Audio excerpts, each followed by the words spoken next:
네, 반갑습니다. 제가 한 번만 더 기도하겠습니다. 하나님, 이 시간을 주님께 맡겨드립니다. 주님께서 친히 주관하실 것을 신뢰하며 주여 말씀을 시작합니다. 일하여 주십시오. 우리 주 예수 그리스도 이름으로 기도합니다. 아멘.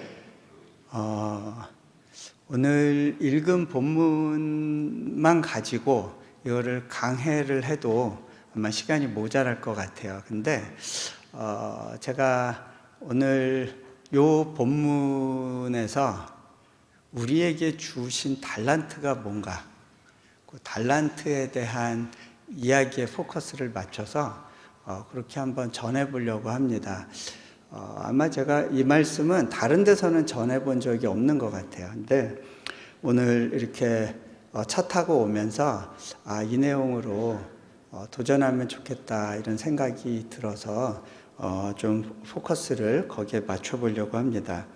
제가 미국에서 이제 아내와 함께 유학 생활을 할 때 한 번은 이제 그 크리스 해리스 목사님이라고 영국계 선교사님인데 당시 이제 온누리 교회와 협력하는 그런 선교사님이셨는데 보스턴에 오셔서 교민들 대상으로 이제 집회를 하셨어요.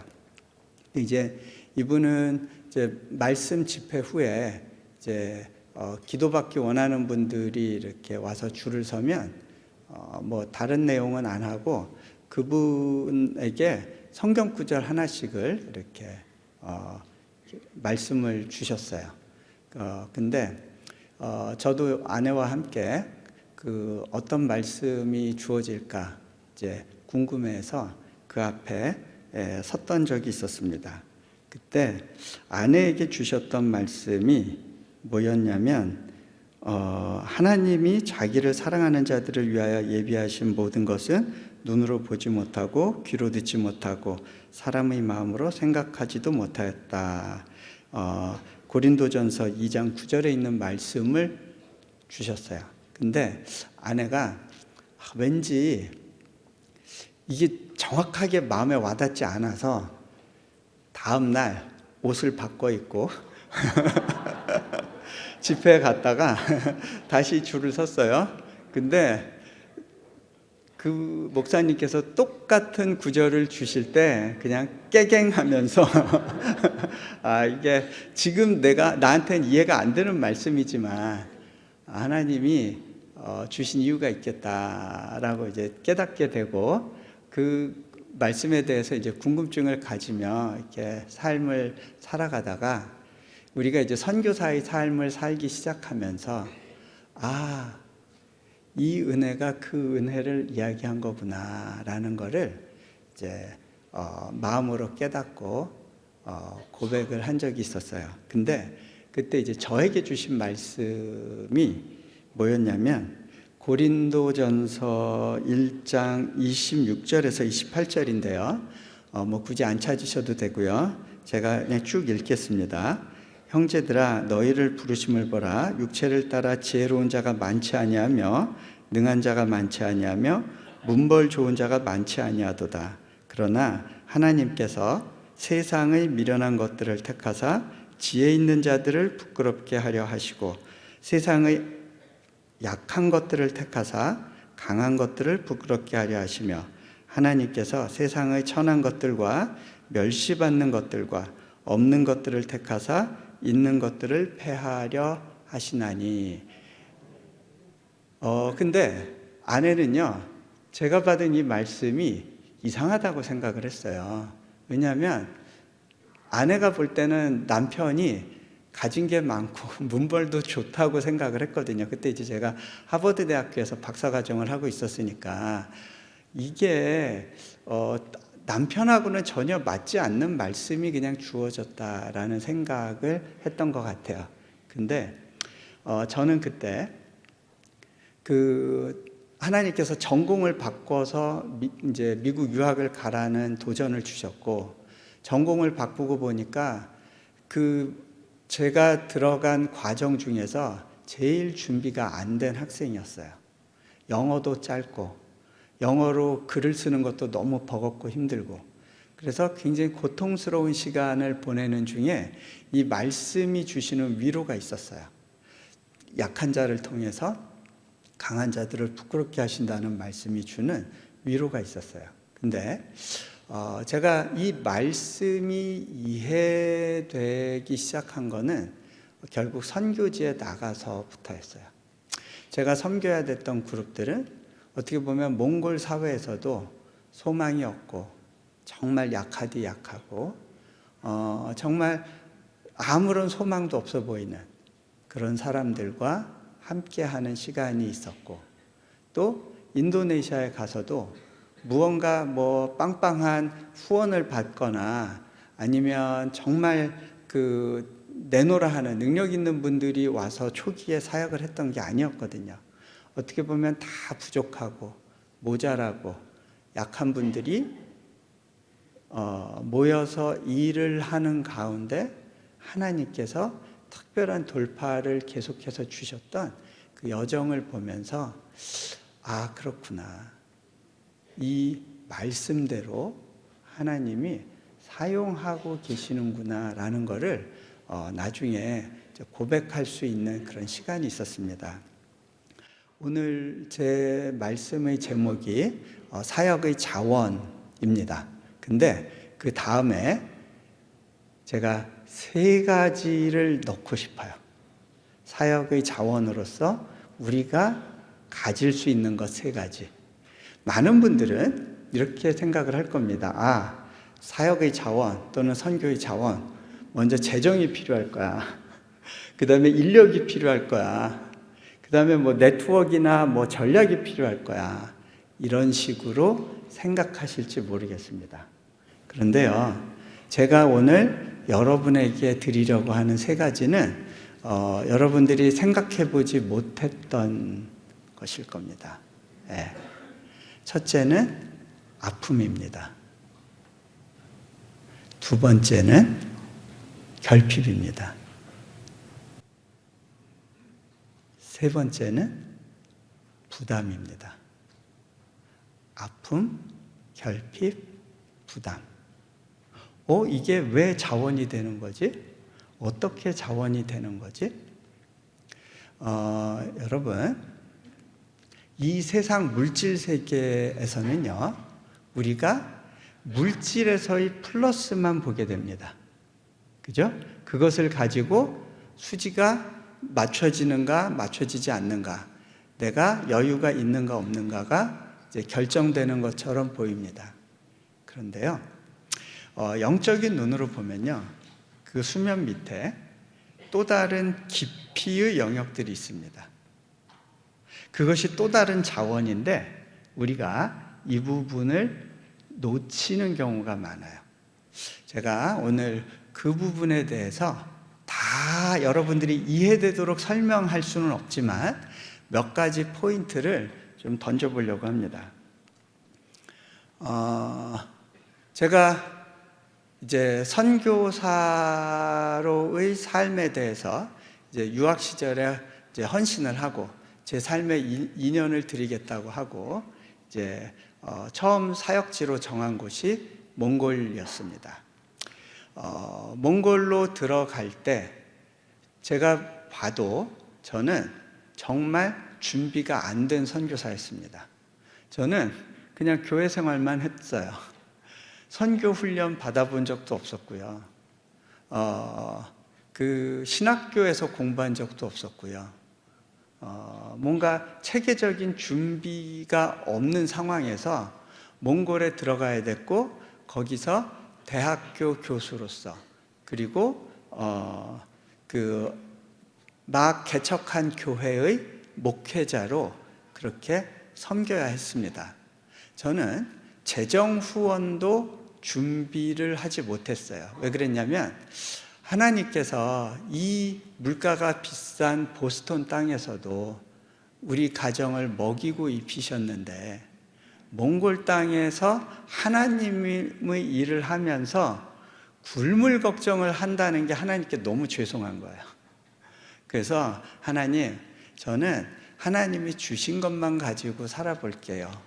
이렇게 하나님께 말씀드리고 아무런 재정적인 후원을 받지 않고 그렇게 정말 없었던 건 아니고요. 그러니까 제가 노력해서 찾지 않고 근데 그 아름아름 보내주시는 후원들이 있었죠. 그리고 파송교회에서 보내주시는 정기적인 약간의 후원이 있었어요. 그렇게 하고 이제 몽골 땅에 들어가게 됐습니다. 그곳에 가보니까 그곳에서의 삶은 정말 열악했어요. 저희 교인들의 상황을 보면 너무너무 마음이 아팠습니다. 저희 교회에 한 고등학교 1학년 되는 자매가 선생님 저 교회에서 좀 며칠 자면 안 돼요? 왜 그런가 이유를 물어보니까 자기 외삼촌이 자기를 이제 성폭행하려고 해서 도망 나온 거예요. 얘는 고아였어요. 엄마 아빠가 일찍 돌아가셨고 얘 밑으로 동생이 3명이 더 있는데 하나이는 한쪽 눈을 실명을 했고 다 열악하고 어려운 환경 속에서 살았어요. 얼음물로 빨래하면서 겨울을 나요. 몽골은 한 8개월 정도가 영하권이에요. 추울 때는 영하 30도, 많게는 40도 이하로도 내려가요. 그런 추위 가운데 제가 섬기는 교인들 중에 많은 수가 땔감이 없어서 겨울에 땔감 없이 그 천막의 속에서 두꺼운 이불을 두르고 그렇게 버티고 살곤 했어요. 제가 그들을 보면서 어떻게 도우면 좋을까? 제가 도울 방법이 별로 없더라고요. 얘네들 땔감 하라고 돈이라도 좀 준비해 줄까? 그리고 기도하면 하나님께서 주신 마음은 돕지 말래요. 물질로 돕지 말라시는 거예요. 여러분, 그때 저는 그래도 난방이 나오는 아파트에서 살고 있었어요. 물론 많은 분들은 저희 집을 다녀가시고 막 마음이 아프다고 그러고 그러시긴 했지만 어쨌든 저는 난방이 나오는 따뜻한 집에서 비세지 않는 집에서 살았어요. 근데 제가 섬기는 목회 대상들은 그 영하의 날씨에 떨고 있는 거예요. 안 도와주는 게 도와주는 것보다 힘들어요. 네. 마음이 많이 아팠어요. 돕지 말라시는 거예요. 어느 날은 제가 그 교인들을 보면서 너무 미안한 거예요. 제가 해줄 수 있는 게 별로 없었어요. 그 당시에는 제가 몽골어도 가자마자 목회를 해야 됐는데 몽골어가 안 되니까 마침 한국어 통역이 준비되어 있어서 그 자매를 통해서 통역 설교하고 그러다 보면 교인들을 신방 가도 깊이 있는 얘기를 하기가 좀 쉽지 않았어요. 제가 여러 가지로 설교를 해봐야 이분들의 귀에 이게 얼마나 들어갈지 제가 가늠이 안 됐어요. 도대체 내가 여기서 뭐 하고 있는 거지? 내가 뭘 할 수 있는 거지? 참 난감했습니다. 그래서 어느 날 하나님, 제가 이들을 위해서 해줄 수 있는 게 없습니다. 너무 마음이 아픕니다. 그렇게 기도하고 있었는데 그때 제 마음 가운데 동물 어미의 울음소리 같은 것들이 들렸어요. 너무 비통한 울음이었어요. 하나님, 이 울음이 의미가 뭐죠? 하나님이 제 마음 가운데 이렇게 말씀을 주신다고 느꼈어요. 이 울음은 이 백성을 향해 울고 있는 나의 울음이다. 저에게 딱 하나 원하시는 게 있대요. 그냥 나와 함께 울어주지 않겠니? 나와 같은 마음으로 울어주지 않겠니? 제가 그거는 할 수 있을 것 같았어요. 어떤 면에서는 하나님과 같이 울다가 8년의 시간을 보낸 것 같아요. 그런데 제가 몽골에서 뭘 했나 싶은 가운데 이제 인도네시아로 들어갔고, 거기서 또 오랜 시간을 보낸 다음에 제가 한 5년 전인가 그 시드니에 집회차 가게 됐는데요. 그때 우리 몽골에서 제 제자로 있었던 지체들한테서 연락이 오는 거예요. 선생님, 시드니 오셨다면서요? 저 시드니에 있어요. 만나주세요. 보니까 두 녀석은 시드니 어느 대학에서 공부하고 있었고, 또 한 친구는 선교사와 결혼을 해서 그 시드니에 있는 어느 신학교에서 연장 교육을 받으러 나와 있었던 거예요. 제가 이 친구들을 보면서 난 생각을 해보기 시작했어요. 그 찢어지게 가난한 교회에서 이 친구들 중에 한국에 가서 석사학위, 박사학위를 받은 친구도 있고 다 성장이 일어난 거예요. 어떻게 이런 일이 가능하지? 제가 생각해 봤어요. 그렇구나. 하나님이 왜 그때 물질을 주지 않게 하셨는지 깨달아지기 시작했어요. 그들의 삶 가운데 결핍의 시간이 필요했어요. 그리고 그 결핍의 시간 가운데 저는 그냥 그들과 같이 살면서 내가 만난 하나님을 통해서 소망을 얻고, 그리고 미국에서의 박사과정을 잘 마쳤던 그 이야기가 이 아이들한테 도전이 된 거예요. 그렇구나. 돈으로 계획하는 게 아니구나. 내가 가진 것으로 계획하는 것이 아니구나. 내게 지금 결핍이 있지만 그 결핍 때문에 꿈꿀 수 있는 또 뭔가가 있다라는 것을 아이들이 봤던 것 같아요. 다 보진 않았을 수도 있죠. 그런데 그 여정 가운데 그 경험을 하는 거예요. 제가 한 번은 이제 중국 친구인데 한국에 나와서 어느 회사에서 이제 근무하고 있는 형제인데 저를 꼭 만나서 식사 대접을 하고 싶대요.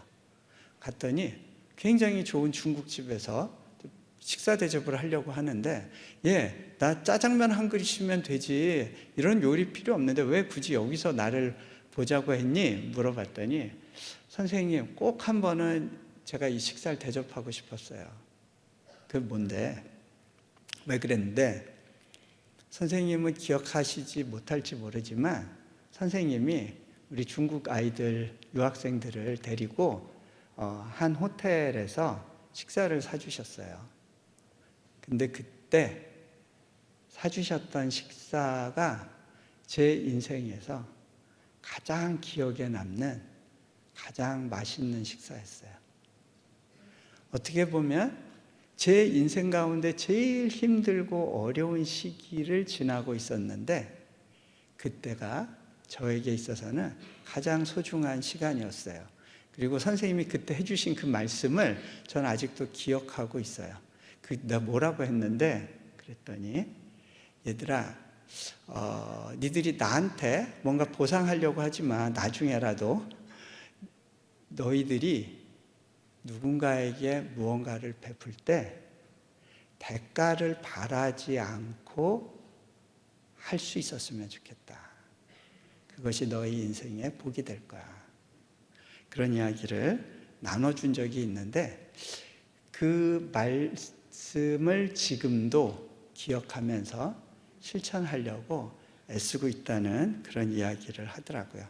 저에게는요, 그냥 흔한 식사 한번 사는 거였어요. 그런데 결핍의 순간, 그 식사는 인생을 변화시키는 교훈이 되기도 했구나라는 걸 배우게 됩니다. 저는 선교사로 지내면서 특히 이제 하다 보니까 몽골에서도 대학 세우는 일을 섬겼고 인도네시아에서도 그런 일을 하고 있는데 이 사역을 할 때 굉장히 많은 영적인 공격이 있어요. 제가 그 말씀이 이해가 되는 거예요. 예수님이 내가 너희를 세상에 보내노라. 근데 너희를 보내는 것이 양을 이리 가운데 보내는 것 같다라는 말씀이었어요. 왜 빤히 아시면서 양을 이리 가운데 보내실까? 왜 빵빵하게 도와주고 밀어주시지 않으면서 우리를 그런 험한 환경 가운데 가라고 하셨을까? 빤히 어려움이 있는 거 알면서 왜 그 길 가운데 같이 가자고 부르셨을까? 마음으로는 알겠는데 머리로는 그게 다 풀어서 설명할 수는 없었던 것 같아요.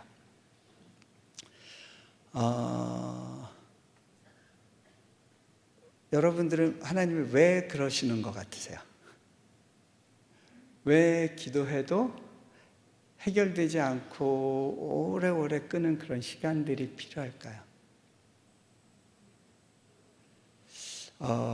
하나님의 역사가 일어나기 위해서는요, 또 악이 판치는 어떤 시간들이 필요해요.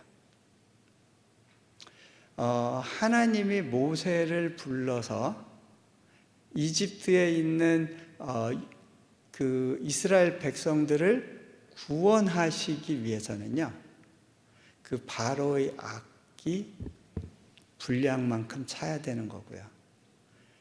이스라엘 백성의 탄식과 고통이 그 분량만큼 차야 되는 거예요. 바벨론의 포로로 간 이스라엘 백성들에게, 유대 백성들에게 하나님이 예레미야를 통해서 말씀하시죠. 너희가 거기서 아들 낳고 과일나무 심고 집 짓고 잘 살아라.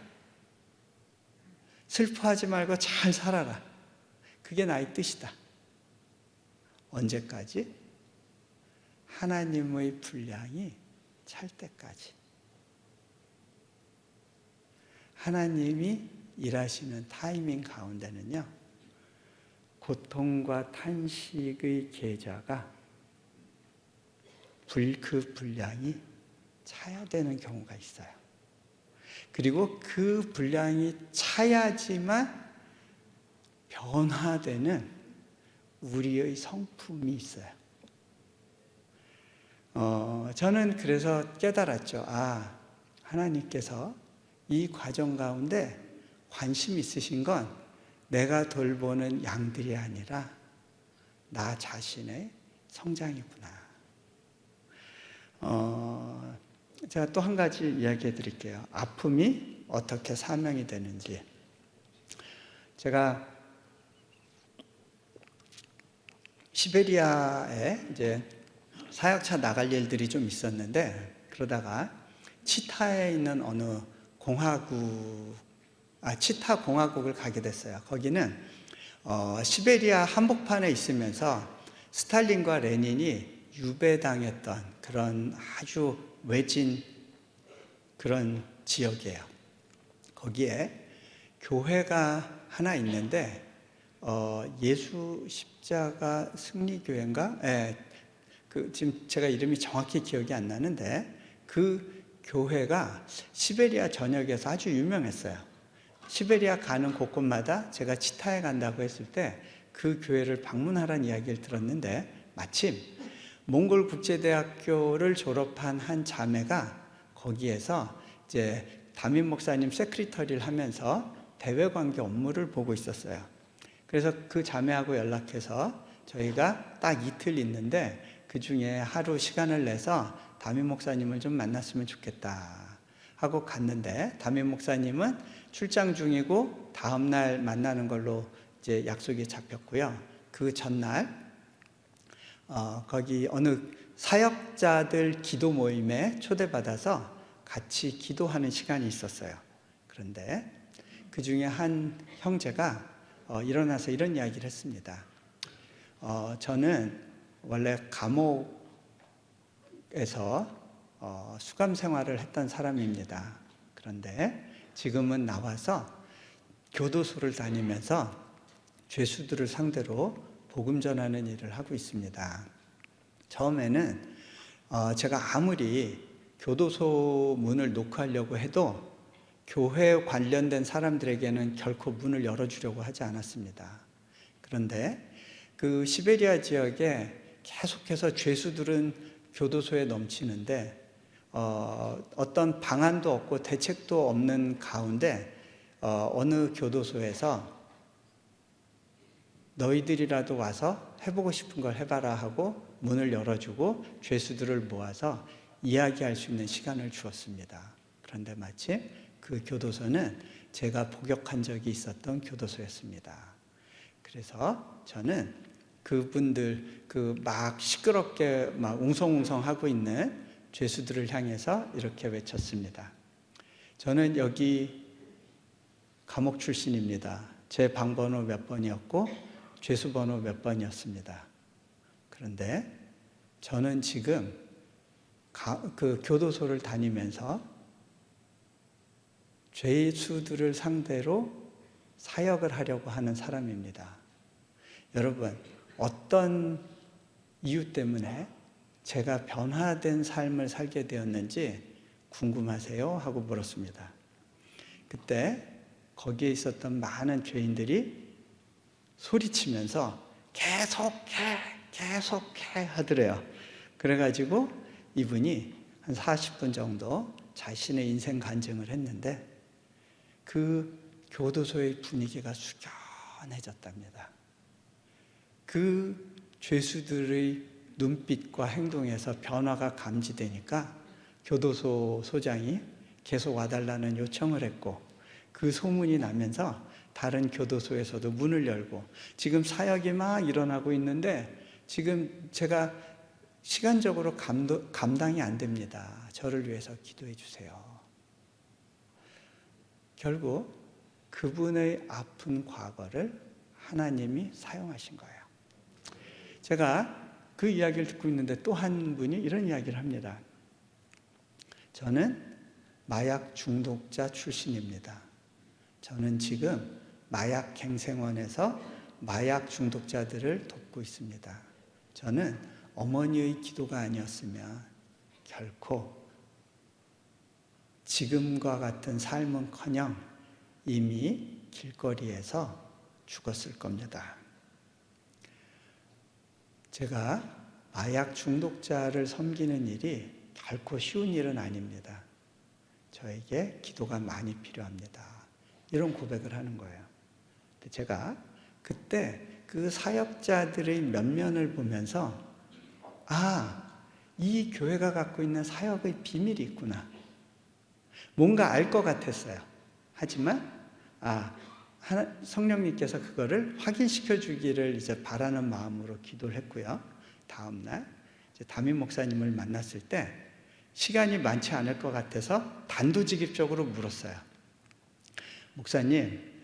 목사님 교회가 갖고 있는 사역의 비밀이 있다고 그런 마음을 받았는데 그 비밀에 대해서 좀 얘기해 주십시오. 그랬더니 이분이 하시는 이야기가 제가 할 수 있는 얘기가 뭐가 있겠습니까? 한국교회의 놀라운 부흥에 대한 이야기를 저도 알고 있고 오히려 한국교회에 배워야 될 것이 많다는 생각을 하고 있습니다. 제가 다시 물었어요. 아닙니다. 제가 어제 기도할 때 담임 목사님에게 이걸 물어보면 좋겠다는 마음이 왔습니다. 그래서 여쭙는 겁니다. 그 목사님이 이런 이야기를 하시더라고요. 아마 듣고 싶은 이야기가 이 이야기일지 모르겠습니다. 저는 벨로루시 출신입니다. 15살에 기도 가운데 하나님께 선교사로 자신의 삶을 드리겠다고 서원을 했습니다. 그리고 준비하고 기도하던 중에 부름받은 곳이 이 시베리아 치타 지역입니다. 그런데 이 지역은 제게는 너무 추웠습니다. 뿐만 아니라 이곳에서는 문화라고 할 수 있는 것이 없었기 때문에 제가 너무너무 힘들었습니다. 그런 이야기를 해주시는 거예요. 그래서 근데 여러 번 사역을 그만둬야 되나? 라는 생각도 했었대요. 그렇게 힘들게 버티고 있던 어느 날 고등학교 3학년이었던 그 첫째 아이가 친구 집에 간다고 갔다가 실종이 돼버렸어요. 집에 돌아오지 않은 거예요. 교인들이 나가서 이제 수소문하고 행방을 찾다 보니까 큰아들을 시신으로 발견하게 됐어요. 이 목사님은 그때 너무 속상하고 어떻게 감당할 수 없는 분노 때문에 이 치타 지역은 다시는 돌아보기 싫다고 생각을 했고 이 사역을 정리해야 된다고 생각을 했습니다. 그래서 가족들과 함께 우리 떠나는 건 기정사실인 것 같은데 그래도 마지막으로 하나님께 기도하고 확증을 받자, 그런 마음으로 같이 기도를 시작했답니다. 그런데 기도하던 중에 목사님, 사모님이 통곡을 하면서 꼬꾸라지고 또 목사님이 꼬꾸라지게 됐어요. 왜 그랬냐면요, 그 두 분에게 동시에 주셨던 하나님의 말씀이 있었어요. 그 말씀은 뭐였냐면, 자, 이제부터 네가 복음을 들고 이 치타에 있는 모든 주민들에게 그 구석구석까지 찾아가라. 그래서 그 복음이 너희 아들을 죽인 살인자에게까지 미치게 해라. 그 목사님이 그런 이야기를 하세요. 우리 교회에서 일어나고 있는 이 특별한 역사와 특별한 그 부흥은 바로 이 사건과 연결되어 있는 것 같습니다. 하나님께서 그때 제게 주셨던 한 문장이 있었어요. 아픔 뒤에 사명이 숨어 있다는 거예요. 이것이 바로 하나님의 방식이구나 깨닫게 됩니다.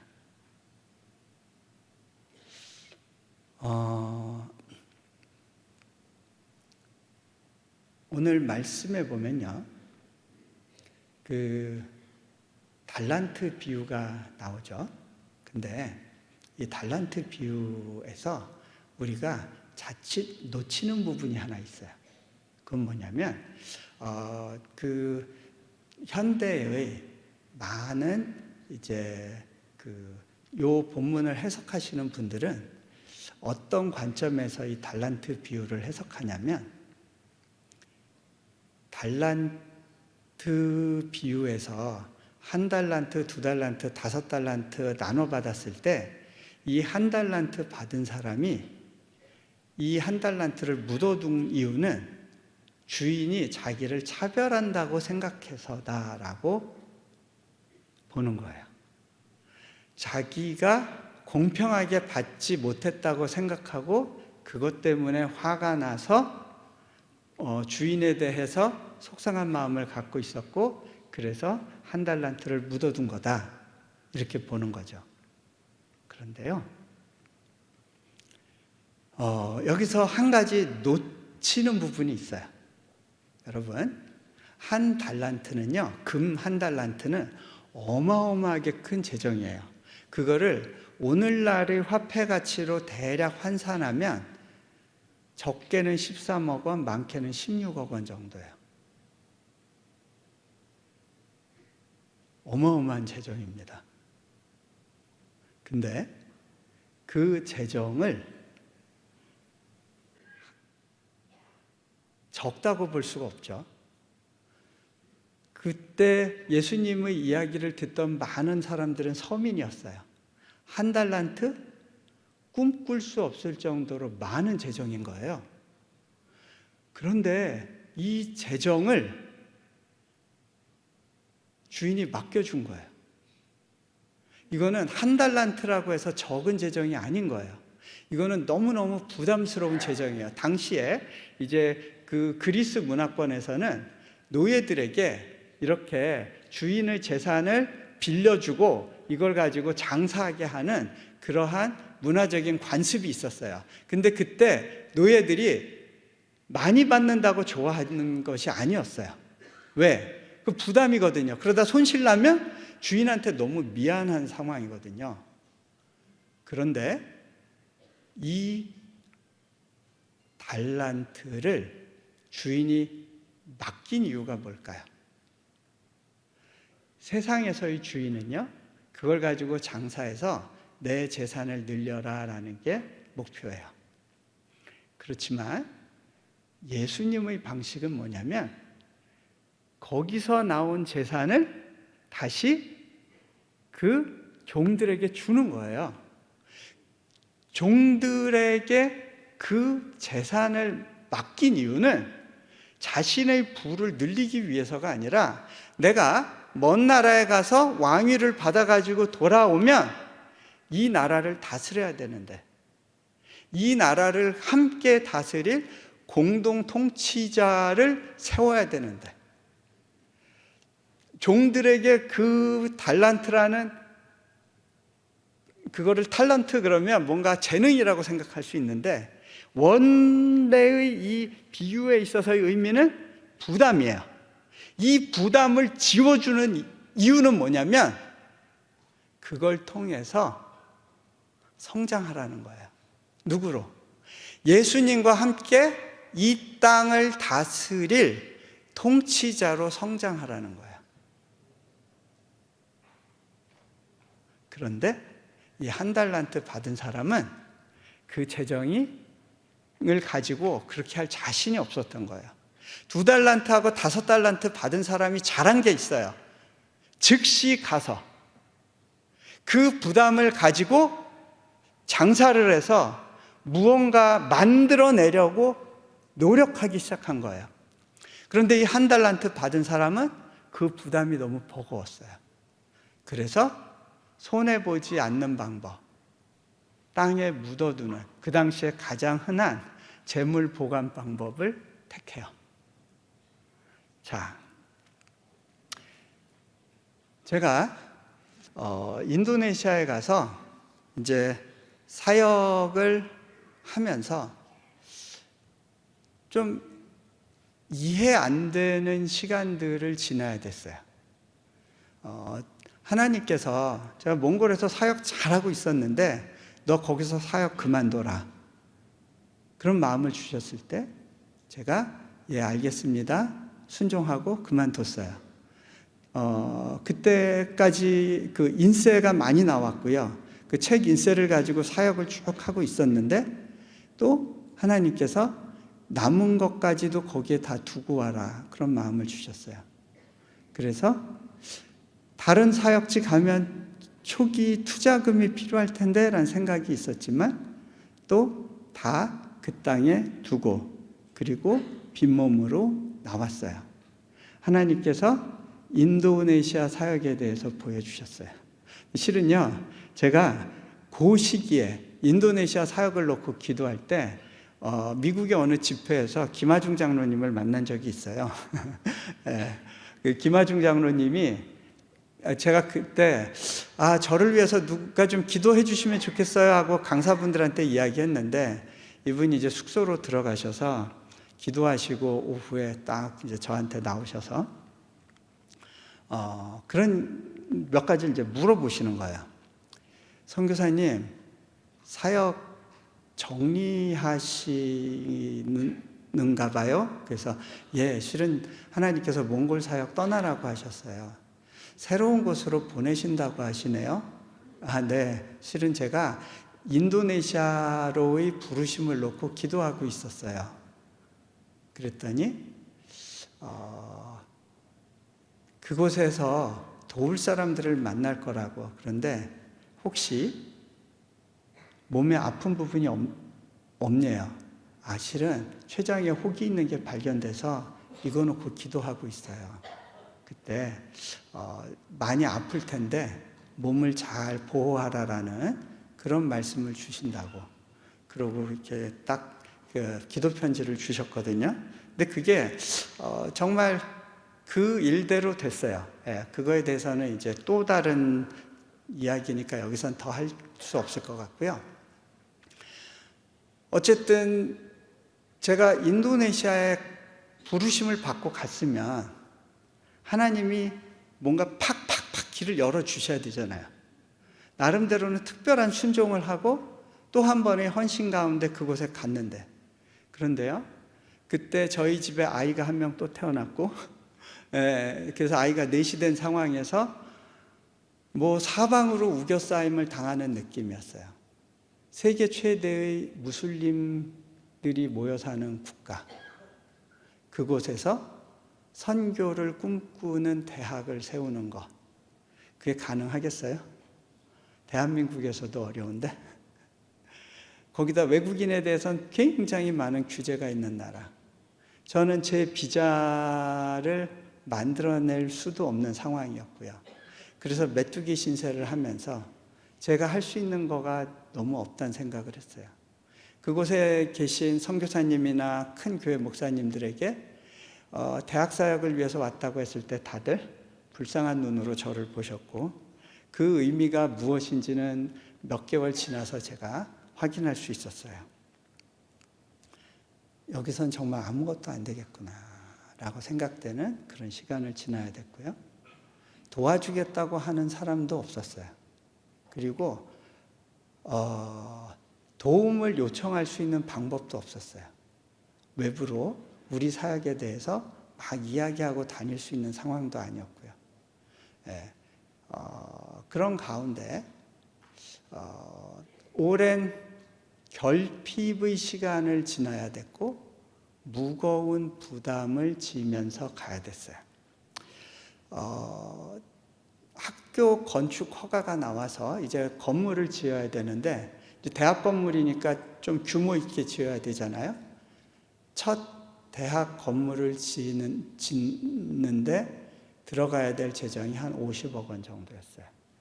그런데 저희 수중에 한 5억 남짓 되는 돈만 남아 있었어요. 1년 안에 이 재정을 채울 능력이 있을 것 같지가 않았어요.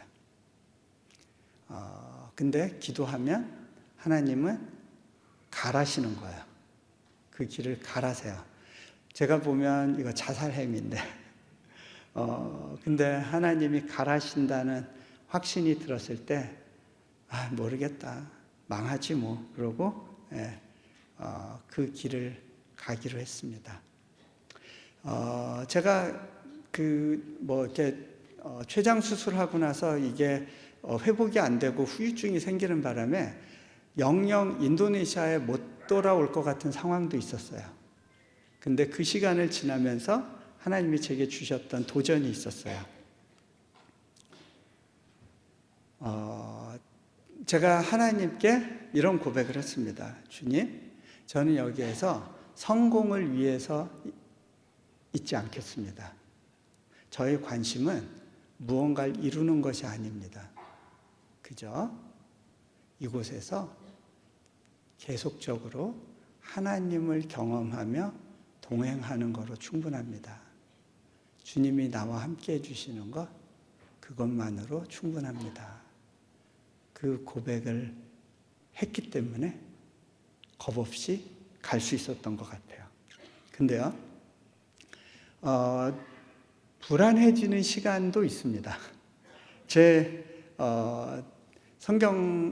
제가 이렇게 책상 위에서 이렇게 묵상하고 있을 때 보면요, 제 책상 위에 쌓여 있는 그 지불 이렇게 결제 동의서, 그 다음에 인보이스, 이런 것들이 이렇게 보이는 거예요.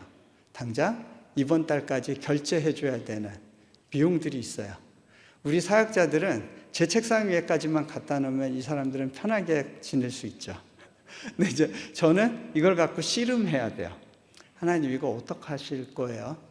좀 해결 좀 해주세요. 좀 이거 좀 받아주세요 하고 위로 던지면 다시 제 책상으로 쏟아져요. 이게 나만 독박 쓰네. 하나님이 제 보스라고 하지만 이 상황을 보면 제가 보스인 것처럼 느껴져요. 결국 최종 책임 제가 져야 되는 거 아니에요? 이거 암만 올려드려도 다시 떨어지잖아요. 하나님 안 받으시는 것 같아요. 감옥을 가도 제가 갈 것 같은데 하나님 안 가시잖아요. 그럼 제가 책임자네요. 그렇게 하나님께 하소연했었는데 그때 하나님이 저게 이렇게 물어보시더라고요. 너 이 부담 가운데서라도 좀 웃으면서 가줄 수 있겠니? 이게 2달란트, 5달란트 받은 사람에게 요구하신 거구나. 하나님이 나 망하게 하려고 그 부담을 주신 게 아니라는 거예요. 제가 선교지에서 살아가는 삶 가운데는요, 늘 새로운 부담이 있어요. 때로는 그 부담을 지고 싶지 않고 도망가고 싶은, 왜냐하면요, 그 부담을 진다고 칭찬만 오는 건 아니거든요. 왜? 사단이 질시하기 때문에 별의별 방식으로 영적인 공격을 하고요, 등 뒤에서 칼을 찌르려는 시도들이 많거든요. 그러면요, 어떤 때 좀 속상할 때가 있어요. 서운할 때가 있어요. 그런데 하나님은 제게 그러세요. 괜찮아. 이것도 과정이야. 이 과정 속에서 이 부담 가운데에서만 만들어지는 성장이 있단다. 그게 통치 훈련이라는 거예요. 하나님 나라의 통치 훈련. 제가 그때 이제 깨달아지는 게, 하나님이 나 그냥 힘들어 죽게 하려고 이 부담을 주신 게 아니구나. 그 생각이 딱 드는 거예요. 하나님이 웃어보라고 하시네. 한번 해보자. 저는요, 워낙 성격이 좀 염세적인 사람이에요. 약간의 우울질이 있어요. 거기다가 학자 출신이라 사업하고는 거리가 먼 사람이에요. 근데 하나님은요, 정말 아주 독특하게 어려운 사업의 현장 가운데 저를 박아 놓으시고 거기서 뺑뺑이 돌리시는 거예요. 참 갑갑하죠. 그런데 하나님이 왜 그렇게 하실까요? 뱁새 황새 만들기 프로젝트 하시는 거예요. 다리 찢기. 다리 찢으면 아파요. 근데 우리가 근육의 유연성이 필요하거든요. 이 일 같은 걸 할 때. 하나님이 그 훈련 시키시는 거예요. 제 혼자서라면 저는 그렇게 못 살아요. 그런데 하나님이 함께 해주시면서 해보라 하셨을 때는요, 그렇게 되어지는 걸 경험하더라고요. 그때부터 제가요, 돈을 계산 없이 쓰는 훈련을 하고 있어요.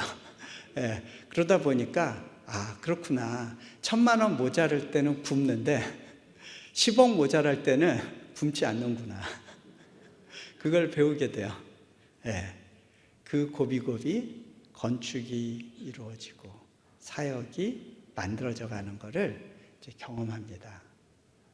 결핍과 부담이 일하는 거구나.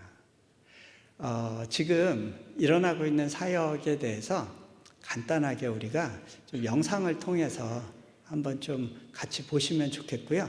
영상 보고 난 다음에 제가 한두 가지 이렇게 이야기 더 나누고 마무리하도록 하겠습니다.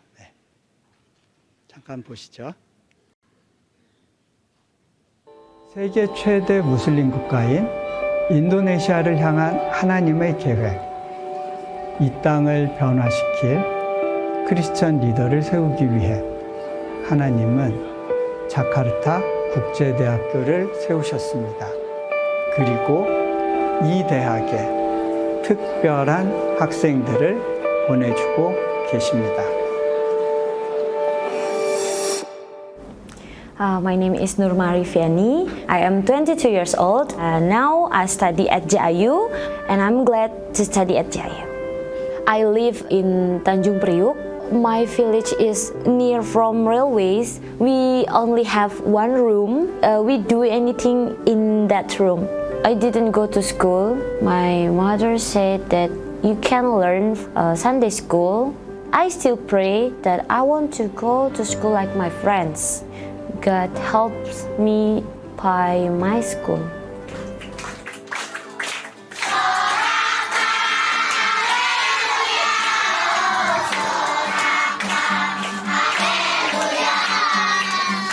일반 학교를 가면 학비는 나라에서 감당을 해주지만 교복이나 체육복이나 모든 것들은 본인들이 감당을 해야 돼.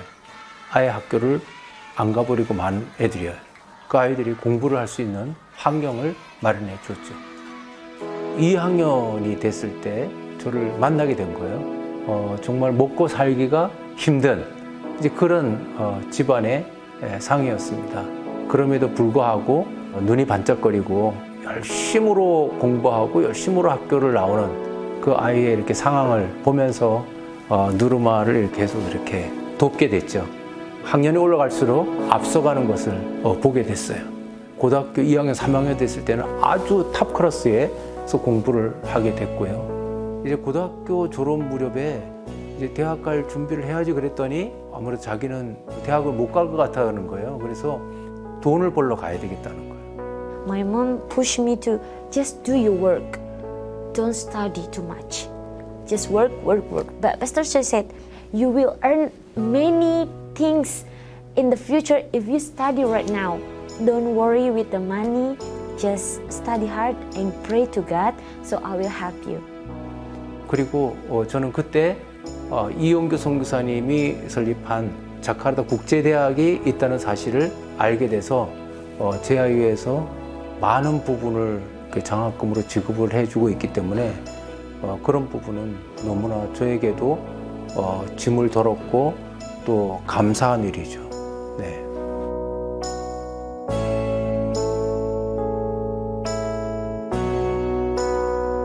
From JIU, I feel love that I never have before.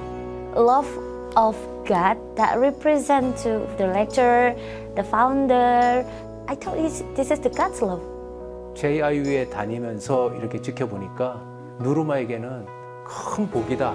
4년 동안 기독교 세계관을 가지고 영적, 육체적, 정서적 모든 부분을 잘 아울러서 이렇게 교육시켜주는 그런 JIU에서 공부하는 정말 큰 복이고 너무 잘 됐고 이제 그렇게 저는 마음으로 표현을 하고 있습니다. 아프가니스탄이 결국 이슬람 무장 조직 탈레반에 테러로 인한 함락됐습니다. 사망자가 최소 170명에 달하는 아프가니스탄 것으로 난민 수용에 파악됐습니다. 대해서 주변 국가들이 잇따라 인도네시아는 난색을 표하고 호주로 망명하려는 동남아 난민들의 중간 경유지로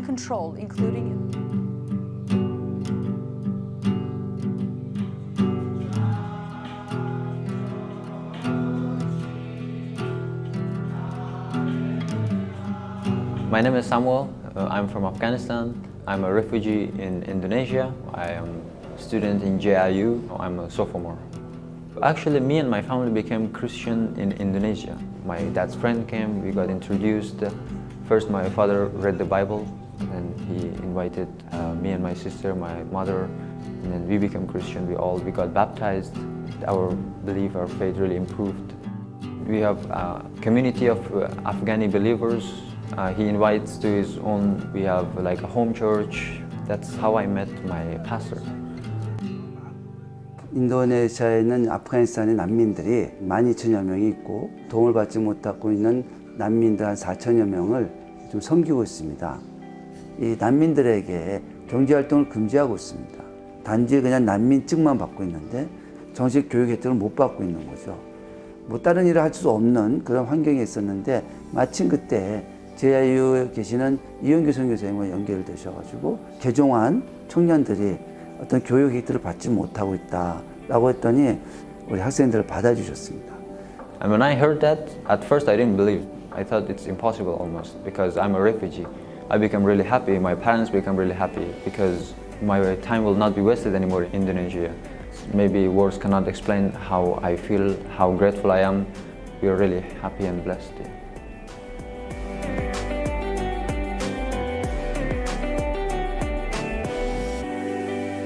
사실 저는 선교사 생활하고 교육 선교에 대해서는 큰 비중을 못 뒀었습니다.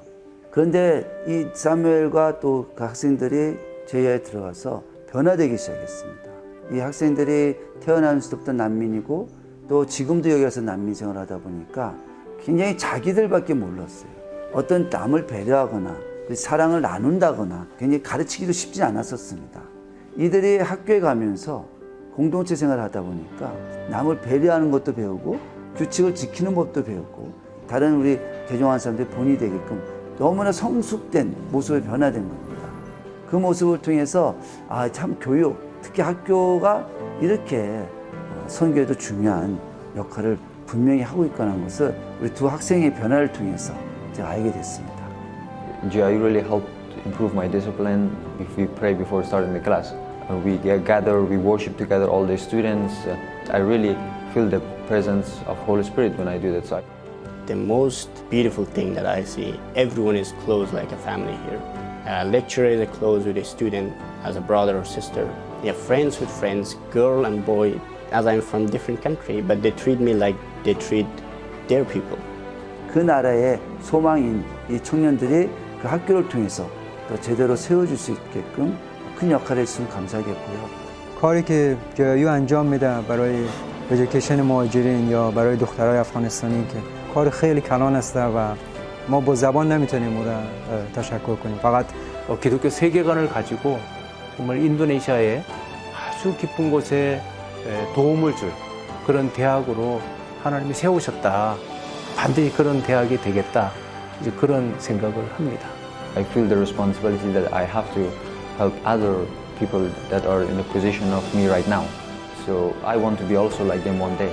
The people that help me right now, I want to also help some people one day. I want to help them who doesn't have money to study. Share the love, peace, and other things for the citizen that is living in Afghanistan. Before that, I was a university student, but I gave up because of the money. And now I was given a chance to study here at JIU. I want to share love to many children who didn't receive love from their family. I really want to be a young businessman who can contribute to my home country. I also want to be a good Christian lecturer to influence students to be a good Christian as well. And I want to help unfortunate students from Indonesia to get a proper education in abroad.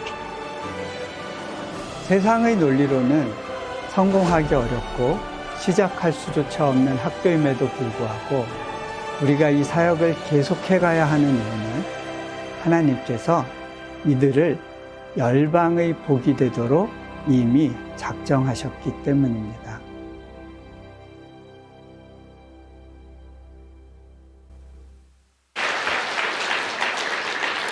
네, 저희 죄송하게도 제가 한국어 자막 버전으로 보내드렸어야 되는데 영어 자막으로 보내드려서 여러분들이 이해하시는데 좀 어려우셨을 수 있겠다 싶어서 죄송합니다. 예, 제가 좀 한 번 더 살폈어야 되는데 여기 있었던 학생들을 이렇게 제가 보다 보면 제가 많은 은혜를 받습니다. 아프간 난민으로 살아간다는 것은 적어도 한 1년에서 2년 정도는 길거리에서 먹고 자는 생활을 가족들이 해야 되는 겁니다. 그래서 차라리 감옥에 들어가고 싶어서 감옥 앞에서 이렇게 자기를 들여보내달라고 항의하는 경우들도 있습니다. 그런데 제가 한 해 아프간 학생들, 신입생들을 받았는데 다 크리스찬이 됐죠. 애들이 너무 곱고 귀티가 나는 거예요. 이 녀석들이 쉽게 이런 얼굴을 할 수가 없는데 싶어서 제가 물어봤어요. 도대체 니들 얼굴 보면 고생한 애들 같지가 않아. 이유가 뭘까? 제가 생각했던 답이 있었는데 그 답을 이야기하더라고요. 저희가 예수님을 믿고 저희 삶과 태도만이 아니라 외모도 바뀌었던 것 같아요. 여러분, 예수님 믿었다는 이유로 외모가 바뀌어 보셨나요? 네.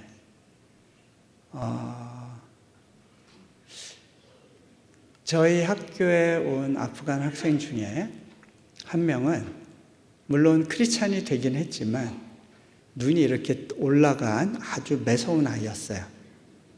팔뚝에는요, 문신을 새겼는데 한자로 불공평 이렇게 썼어요.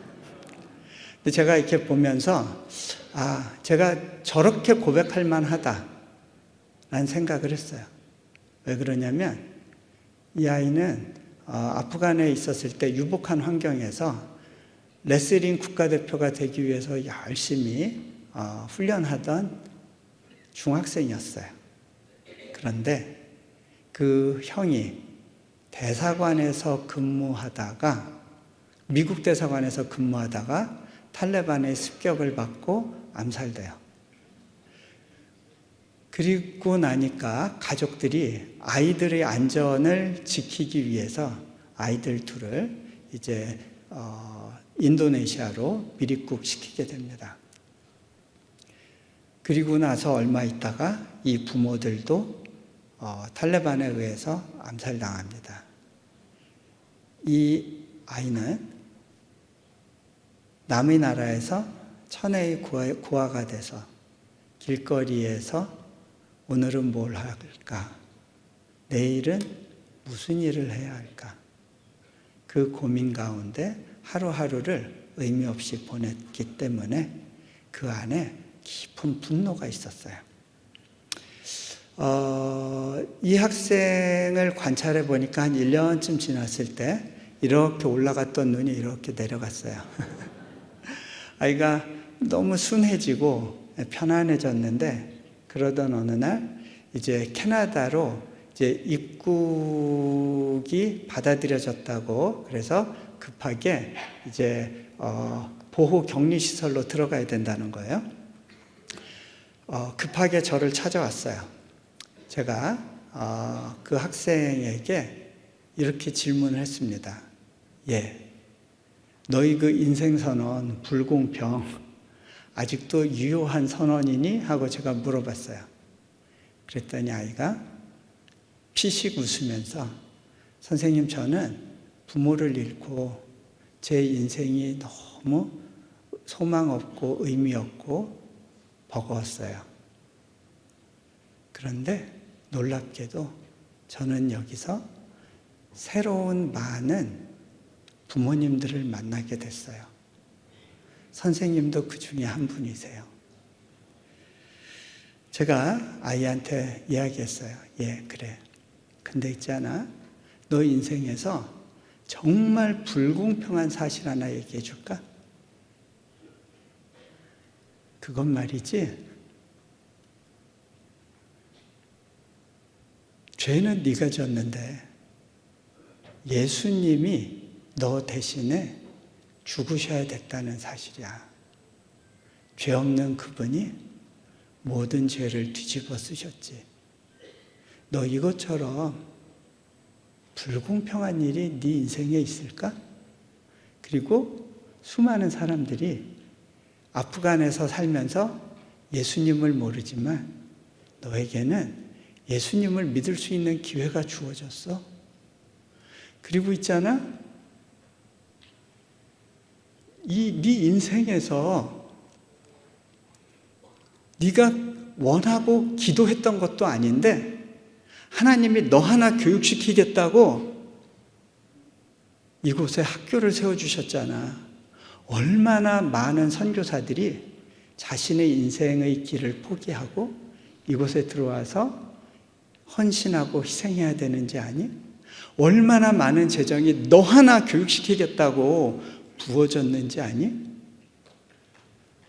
세상에 이렇게 불공평한 일이 있을까?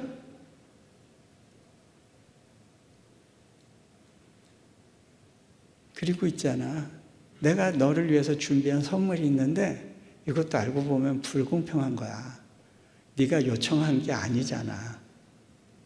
그런데 너의 인생은 이렇게 말할 수 없는 불공평한 은혜에 기초해서 가지는 거야.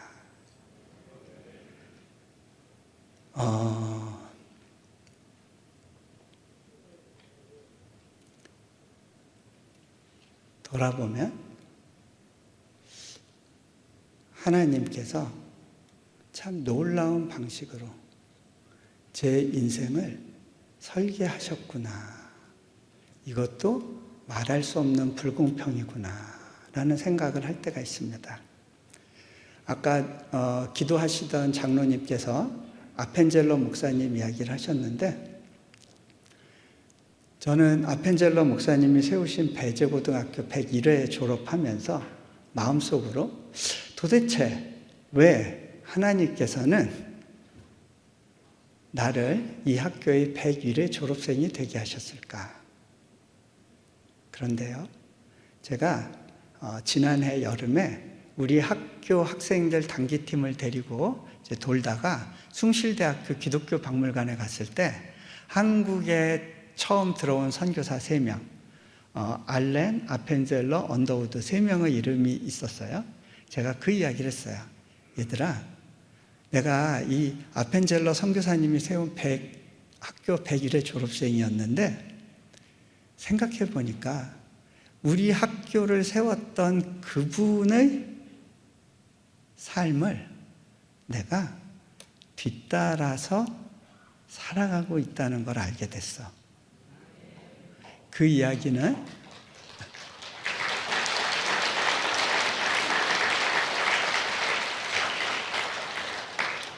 우리 학교를 졸업한 그 누군가가 또 그 길을 이어간다는 것을 의미하는 거죠.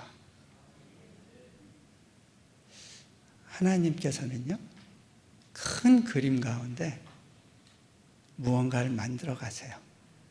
그런데요, 그 하나님의 역사는요, 우리의 힘과 우리의 경험과 노력과 또 우리의 재정으로 되어지는 게 아니고요, 하나님의 말할 수 없는 불공평한 은혜가 이 땅 가운데 부어지고 그 은혜에 대해서 반응하는 삶을 살았던 그 누군가를 통해서 하나님께서 말도 안 되는 것 같은 그런 일들을 이루어 가신다는 것을 고백하게 됩니다.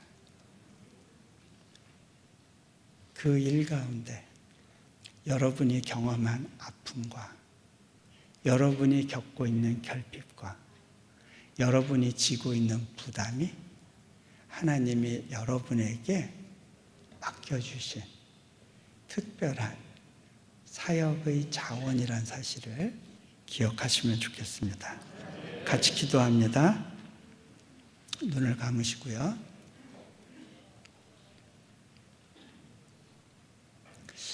하나님께서 왜 이런 어려움을 주셨을까? 왜 쉽게 갈 수 있는 길을 막으셨을까? 나는 하나님 일 하겠다고 했는데 왜 이렇게 안 도와주시고 발목을 잡으시는 걸까? 꼰대나게 하나님 일을 하고 싶은데 내게는 수많은 결핍이 있고 아픔 보이지 않고 나는 한없이 약한데 하나님은 왜 나를 이 방식으로 사용하기를 원하시는 걸까?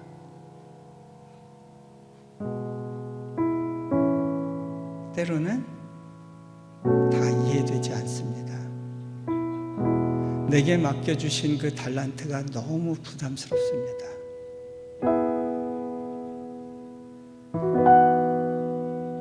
때로는 돌아가고 싶고 도망가고 싶습니다. 그런데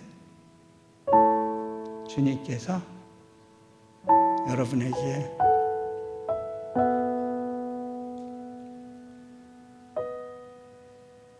이렇게 말씀하시길 원하세요. 예. 너 힘든 거 나도 알아. 그런데 좀 웃으면서 그 길을 가줄 수 없겠니? 좀 기쁘게 그 길을 가줄 수 없겠니?